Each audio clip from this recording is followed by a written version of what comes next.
ด่วนเข้ามาพี่น้องเลยเนาะเกิดอะไรขึ้นกับบ่าวเตียงบ่าวนิวถึงเข้ามาถึงบ้านคือยาวเถอะวะ พี่น้องเกิดยังขึ้นนะพี่น้องเนาะทางบ่าวเตียงคือนำโตบ่าวนิวเข้าไปบ้านพี่น้องเลยมีเหตุยังขึ้นเด้คนดาวถึงกับสะอึก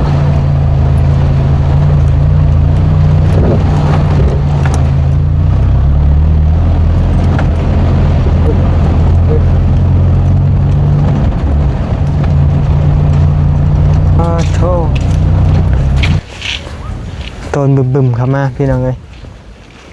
นี่แหละลูกพี่เอ้ยสาเหตุให้ได้แรปเตอร์นะคนทางบ้านนี่แหละไอ้บ่อยากได้เสียงบอก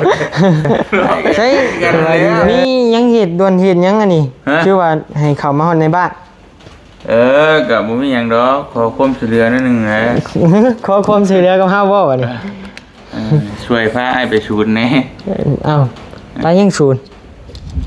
ศูนย์บำบัดไปปิ้นไปปัวนี่แหละบำบัดรักษาหกบ่เลย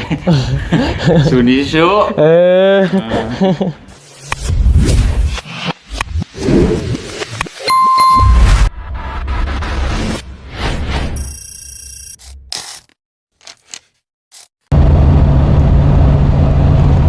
บ้านโคกใหญ่เมืองอุทุมพรแขวงสวรรณเขตลึกเข้าไปอีก5กิโลเข้ามานี่แหละคนทางเปลี่ยนได้บัดนี้พึบงานด่วนเป็นพี่น้องเด้อมื้อนี้มีงานด่วนเข้ามาพี่น้องเลยเนาะเกิดอะไรขึ้นกับบ่าวเตียงบ่าวนิวถึงเข้ามาถึงบ้านคือยาวเถอะวะ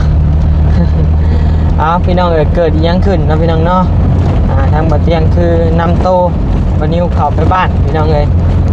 มีเหตุยังขึ้นเด้นะพี่น้องเนาะโตทางบ้านใครแต่มันแห้งแหละพี่น้องขนาดขนาดมันบ่แห้งนี่ขนาดรถบ่าวเตียงก็ยังค่านับภาษายังรถบ่าวนิวนะพี่น้องเนาะขนาดบ่แห้งนี่ได้อันนี้ใครเนี่ยฝนบ่ได้ตกเมื่อคืนนี่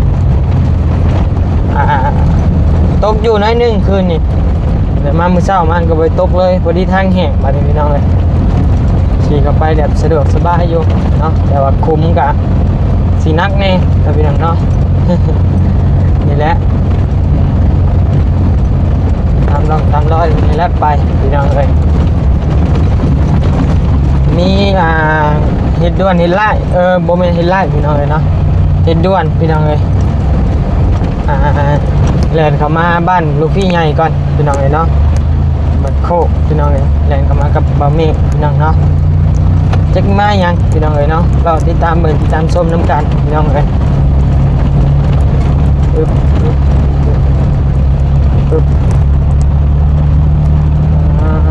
ต่อ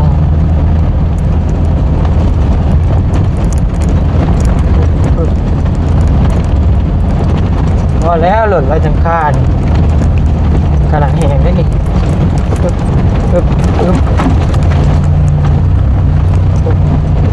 เผื่อวิทย์ย้ำพ้นนี่รถบรรทุกเพ่นะเพ่นักอีก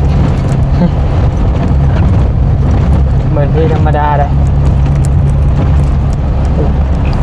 พี่น้องเอ๋ยเนาะทักทายสบายดีเด้อพี่น้องเอ๋ยเนาะทักทายสบายดีอยู่ในเรื่องรถข้างล่างพี่น้องเอ๋ยเนาะกำลังเดินทางเข้าไปเรียนบ่าวเตียงพี่น้องเอ๋ยเนาะ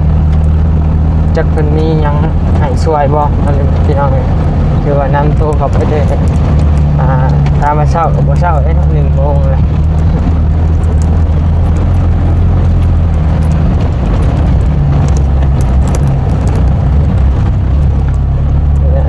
ทางเข้าบ้าน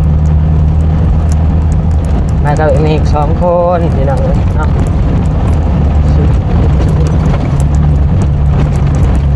นี่แหละสาเหตุบ่าวนิวอยากได้แรปเตอร์ฮะ สาเหตุคนทางบ้านมันเป็นนี่แหละพี่น้อง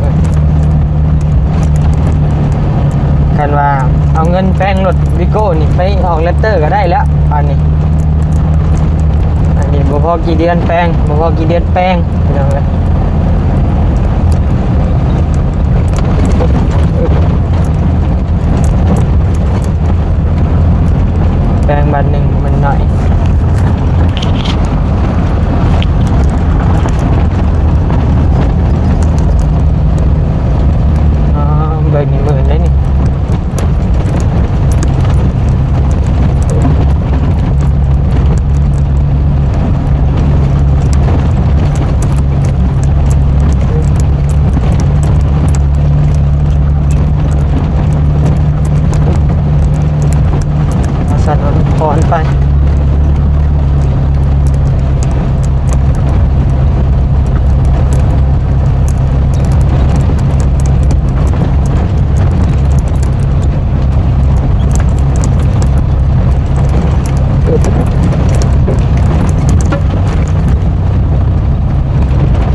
วนแห้งนะมือนี่ไม่ต้องเลย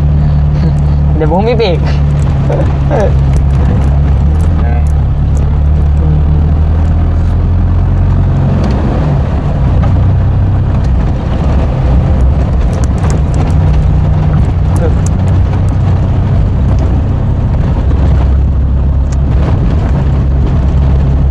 ไปพี่น้องเลยมื้อนี้ยังว่าสิไปหาน้องน้อยก็บ่ได้ไปเด้อพี่น้องเด้อเนาะทางบ่นิวเดี๋ยวเบิ่งช่างเพิ่นมาแป้งรถให้ก่อนเอาพี่น้องเนาะมื้อนี้เอาช่างมาแป้งรถใหม่บ่นิวแหละพี่น้องเอ้ยเนาะจะสิเป็นจังได๋จะแป้งได้บ่หรือบ่ได้ก็จังว่ากันพี่น้องเอ้ยเดี๋ยวสิถ่ายอัปเดตให้เบิ่งเด้อพี่น้องเด้อเนาะเรื่องรถใหม่เดี๋ยวสิถ่ายอัปเดตให้เบิ่งว่าฮอดคันได้แล้วเพราะว่าเรื่องจักเรื่องหยังนี่ก็ถามบ่นิวพอเป็นบอกกับพอเป็นเรื่องล่างก็บอกกับจะบิวมันแต่ว่าเรื่องไล่ไฟนี่บ่ปานใดพี่น้องเอ้ยเนาะเรื่องเฮ็ดภายนอกได้เฮ็ดสีได้พี่น้องเอ้ยเนาะสีมันนี่บ่นิวว่าสิเฮ็ดเองเด้พี่น้องเอ้ยเนาะก็รอเบิ่งรอชมนํกันจักสิเอาเวลาใดไปเฮ็ดถ้าเบิ่งพี่น้องเนาะ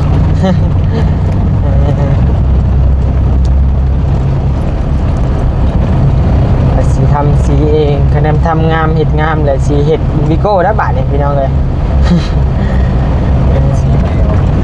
เดี๋ยวเจ้าอะไรรถห้าซียังงามอ่ะ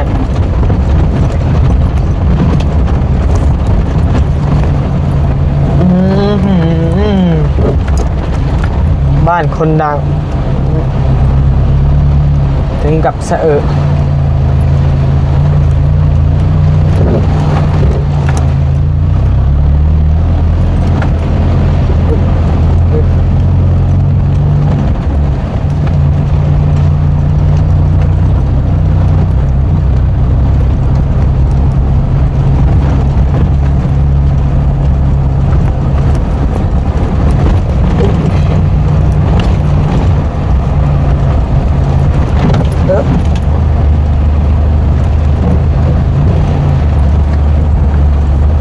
เช็ดเอง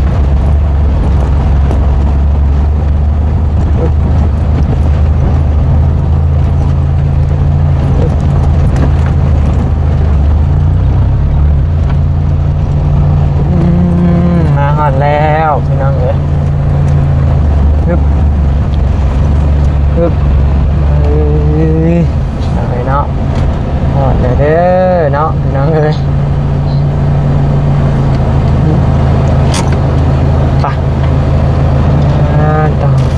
ฮอลแล้วมาโธ่โตนบึมๆเข้ามาพี่น้องเอ้ยนี่แหละลูกพี่เอ้ยสาเหตุให้ได้แรปเตอร์นะคนทางบ้านเนี่ยนี่แหละไอ้บ่อยากได้เสียงบ่สบายดีเด้อใช่กันแล้วมียังเหตุด่วนเหตุยังอันนี้ชื่อว่าให้เข้ามาฮอดในบ้านกับบ่มีหยังดอกขอความช่วยเหลือนิดนึงนะขอความช่วยเหลือกับเฮาบ่วะนี่ช่วยพาอ้ายไปศูนย์แน่อ้าวไปยังศูนย์ไปศูนย์บำบัดไปปิ้นไปปัวนี่แหละบำบัดรักษาหกบ่เลยศูนย์นิสุรถไปแปลงบ่มีรถขี่แล้วบัดนี้เอ้ยรถไปป้าไว้จะไปเช่านี่ประตูรถไปป้าไว้โดยประตูขี่ยังมาซะจักน้ำเราเราออกไปส่งน้องบิวก็ได้ให้เราไปป้าไว้จักใครไปรับเอาละคนน้ำบ้านเนี่ยแบบป้อนอนแนมไปทางพุ่นมีแต่ย่างตีรถพี่น้องเลยอยู่นี่ก็ตีรถอยู่โป๊ะก็ตีรถมันถือคนไปขายนะลูกพี่คนไปขายนะไปขายใช่ไหมสิโฮมเงินซื้อรถแรปเตอร์นี่น้องซื้อรถแรปเตอร์ก็โอ้โหไงดิชื่อรถแรปเตอร์ก็ว่าเอายางนี่ไปใช้เป็นขอบเช้างามขึ้นยังเด้อยังใช้ได้เมื่อบ่เรียนสับลานได้เลยแต่ว่ามันหอนชิอ๋อมันหนาบ่มันใหญ่มันคล้ายๆว่ายางมันเปิดยุ่งเลยนะมันก็จะมันขี่บนนึ่งไปแหละขี่บนม้วนคือว่ามามื้อนี้น่ะสิให้เฮาออกพาไปเอารถบ่ เด้อ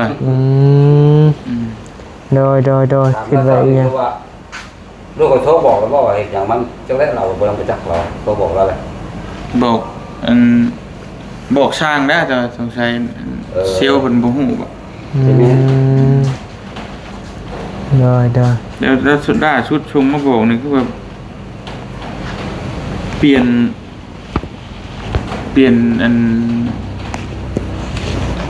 นี่ยังก็เอิ้นหยังมันบ่ ตีนมัน เบรกหลังนั่นน่ะ อ๋อ ตัว มันคอยจะยุดเลยหมด บ่มันเฮ็ดยึกๆยักๆบ่ แม่มันยึกมันกินบ่เท่ากันทั้งเทื่อน่ะมันเบรกข้างนึงมันยังข้างนึงนะมันแบบ เป็นแบบคอยมาเจ้าเลยเดี๋ยว โอ้ เขาไม่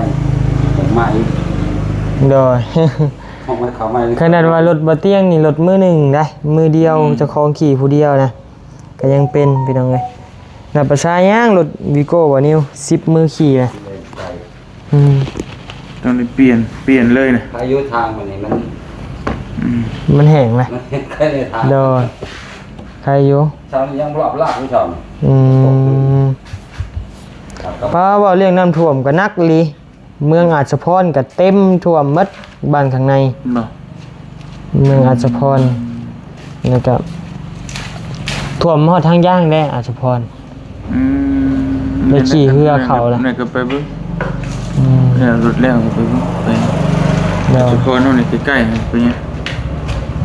ก็ไปเบิ่งเนาะบางเทื่อเฮาซอยยังได้เนาะ ถ้าได้ก็ช่วย เดี๋ยว ช่วยยังบ่ได้ก็เอารถเฮาได้ขนเครื่องขนของยังก็ว่า ลากมาเนาะคะแนนว่าเป็นไปได้ฮะคะแนนเฮามีเรือจักลำหนึ่งในเฮานี่ก็สิคักอยู่ เอาไว้สิ 30,000 บาทผู้ได้เรือกะ บ่พอว่าน่าจะไปชื่อใช่เอาตอนนี้ก่อนนั่นนี่จะอยู่เวียงจันทน์บ่อย่างนั้น น่า ตลา ดู ดตะลีก็ท่วมหมดเลย อาจจะเพราะน่ะท่วมตั้งแต่ครัวเล็กไปได้ครัวเล็กก็ท่วมเลยได้ครัวเล็กกันทางบ้านน้อยๆนี่ท่วมขึ้นท่วมครัวเลย แบบไอ้ไปปีกายแล้วใช่บ่ปีก่อนนี่ปีชื่อนั่นไปการจันลาวช่วงซื้อรถนี่ไม่ไหม้บ่ตอนนั้นก็ไปอ๋อโธ่ลุยไปจนเพี้ยงคาเหรอ บ่ อาจารย์เล่ากะยาได้เห็นลุยไปเลยนะตอนนั้นก็ได้ ดอน โอ้ยเนาะ บ้านข้างในเมื่อแล้วเครื่องเฮือนแล้วเพิ่นส่งมาบอกนะเฮือนต่ำกะท่วมเฮือน2ชั้นกับใครแน่เครื่องเฮือนแล้ว งั้นไปทางนี้ทางเลข10นี่ อ้อมทางเลข10บ่เฮาว่าไปทางครัววิทย์ครัวก็ได้แล้วเฮาทางนี้ก็ ยันมามันสิมันสิข้ามครัวบ่ได้เพราะมันบ่เห็นเด้เนาะ แม่นบ่เห็นนะมัน สมมุติยังรุดออกไปเลยว่า นั่นบุ๊บมาหั่นน่ะ โอ้ตายดิ แต่ถ้าไปทางนั้นบ่มีครัวเด้ แม่นเลยอ้อมไปพุ่นเนาะอ้อมพุ่นสิบ่ไกลปะโทบ่ลูกพี่ บ่ไกล ซ้ำๆกันติ ก็บ่ซ้ำแล้วเนาะมันบ่ว่าพื้นทางมันบ่สบายหั่นแหละ โอ้แม่นเลยทางอันดินแดงนี่เนาะ ทางดินแดงแต่ว่าพื้นว่ามันไปได้นะอย่างน้อยมันก็ค่อยไปแต่มันไปได้อันนี้จะมันติดมันขัวจะฟังเบิ่งว่า โดยเมื่อยพี่น้องเอ้ยประสบภัยน้ำท่วมนี่แบบเข้าถึงยากนะรถลุงพี่ได้อายุมันสูง น้ำกันไปได้นี่ น้ำซำเพียงแอวนี่ก็สิได้อยู่ เพียงเอวได้เหรอว่าเนาะอะไรกันบ่เข้าได้ ใส่หาเบรกหากระลิกบ่เห็นเดี๋ยวงงอยู่ ตีนงงเลย โอ้เพียงเอวครึ่งประตูได้นะ แม่นเลยถึงประตู เขาต้องแต่งยกชูงขึ้นได้2-3 นิ้ว แม่นเลย แต่มันก็ขี่บ่คักอีก มันบ่ม่วนแล้วไปทางไกลก็บ่ม่วนมันสูงหลาย ผู้ไปมีรวยดีให้รักสื่อแต่ง คันเลยติอันนี้ยังพากันคุมกำมับอยู่ติ เงินที่เติมมัน โอ้ยเมื่อยนี่จะเข้าบ่ลูกพี่เอ้ยไปหาไอ้เมฆขี่รถไปหาไอ้เมฆกะไว้แล้วตั้งใจไปหาไอ้เมฆ ขี่ไปรถฮอดปั๊มน้ำมันเฮียสายอ้าวลืมไอ้เมฆว่ะ อืม แต่บุกทางหน้าก็บ่มีจุดหมายเด้ว่าสิไปทางหน้าก็บ่ได้มี อืม อ้าวลืมไอ้เมฆว่ะกลับไปอีกกลับไปก้มเบิ่งโทรศัพท์กลายเป็นฮอดปั๊มน้ำมันปตทตัวเก่า อืม นึกถึงไอ้เมฆบาด วนก็มาอีก กลับไปอีกโอ้ยว่ะก่อนสิออกจากเครื่องก็ติดรถประมาณ20นาทีแหละจังสิได้ออกจากเครื่องมื้อนี้นะ คำว่าก็สิคิดเฮิงบ่นั่นก็บ่ว่าติดแค่กว่ายังบ่กินน้ำมัน นั่งคิดออกเป็นจังติดคืออ้ายนี่แหละนี่นั่งมานั่งอยู่นี่ บ่นอนมีก็บ่นอนแม่นบ่มันคือบล็อกอยู่นอนบ่นอนนะ นอนอยู่นอนเย็นก็บ่นอนนะมาขี่เดียว นั่งเลยนี่ กูไม่ เดียวนั่น ตอบ เดียวนี่เป็นแนวนั้นได้พี่น้องคนมันมาทางไปมันตันเลยเด้มันตันเลย ทางไปนะบึดดอกแต่หนู เงินนี่แหละถ้าสิไปหาไปไกลมันก็มีอยู่บ่อนทายบ่อนหยังแต่ว่ามันก็ใช้จ่ายเด้บัดนี้เฮาหลดหาเงินมื้อหนึงบ่ได้ฮอดพุ่นนะก็เลยนั่งคืดอยู่แล้วจะไปใกล้ๆนี่ก็จักสิทายหยังวะไปไกลนี่ก็มีบ่อนทายในหัวนี่แต่บ่มีเงินเติมน้ำมันบาดอุกเลยปะพี่น้องเอ้ยบัดนี้ยังธรรมดาได้ช่องยังปกติบ่เตียงที่ช่องก็ไปแหละ ปกติเป็นไร ปะว่าอะไรก็เดินทางเลยปะ เด้อ ไปพี่น้องเอ้ยจังใดก็จังว่ากันแล้วเพียงเนาะสำหรับคลิปนี้ก็บ่ได้มีเหตุด่วนเหตุร้ายหยังเนาะแค่บ่เตียงขอความช่วยเหลือพี่น้องเอ้ยพาไปเอารถอยู่ศูน เล็ ย์ งหูรับตับใหม่บ่ โอ้กูบ่ได้เบรกเลยอีนี่ก็ รุ่นมาตรฐานจึงบ่ เนาะก็มันเบรกหมดแล้วบ่อยากเบรกเสียงมันดัง นี่นะ ไปพี่น้องเอ้ยโดย รับพี่น้องอยู่ดีมีแฮงพี่น้อง ไป เนาะ พี่น้องเอ้ยอยู่ดีมีแฮงเด้อพี่น้องเด้อนะสบายดีเด้อบ่แม่สบายดีพี่น้องเอ้ย